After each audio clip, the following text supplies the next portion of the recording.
Hindi dadaan sa itong video na to kaibigan kung hindi ka naghahanap ng ganito. Ito lang naman yung Philking PK200A 2-in-1 generator na welding machine pa. Napakaraming buhay ang masasalba nito. Unang-una na dyan yung buhay ng kontraktor. Di ba may mga construction site na wala pang linya ng kuryente? Doon masasalba yung buhay nyo. Kasi kahit wala pang linya ng kuryente dyan sa site na pinaggagawaan ninyo, makakapag-welding kayo. Makakapagpaandar kayo ng mga power tools na gagamitin nyo dyan sa site nyo. Ang maganda sa kanya, 200 amperes na siya. Nare-regulate na yung amperahe niya from low up to high. Ito naman yung mga output connector ng welding machine. Tingnan nyo, threaded yan. At dahil nga generator to, meron syempre siyang 220 volts outlet. Ito yung engine switch, may voltmeter, may ammeter, at may USB port pa yan. Dalawang USB port yan para po pwede ka nang mag-charge ng cellphone dyan. Dahil sa kanyang engine na 420cc or 8.5 HP, malakas to kasi ang output power niya ay 5,000 watts. Habang ginagamit mo yung welding machine features nito,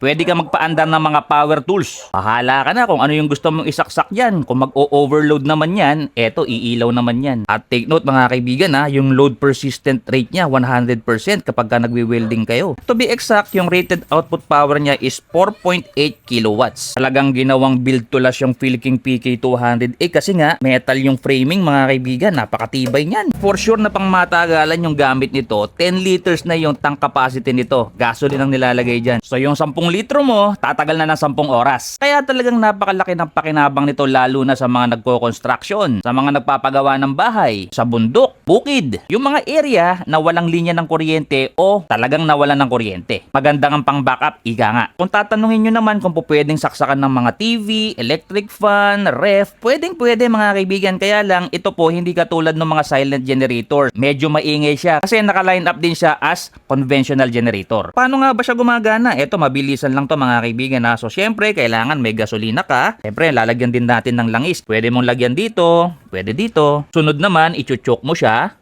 Make sure lang na nakababa itong lever na to para bumaba yung gas. On mo lang to, i-on mo lang din to.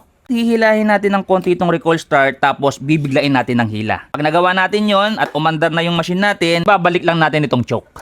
Meron ng kasamang male plug, connectors, spark plug wrench, at itong kinokonekta sa mga cables. Binibenta po natin yung isang package nito. Hindi pa po kasama dyan yung kable. So ano pa hinihintay nyo? Kailangan nyo to for emergency, for construction, for DIY projects. Napakalaking tulong nito.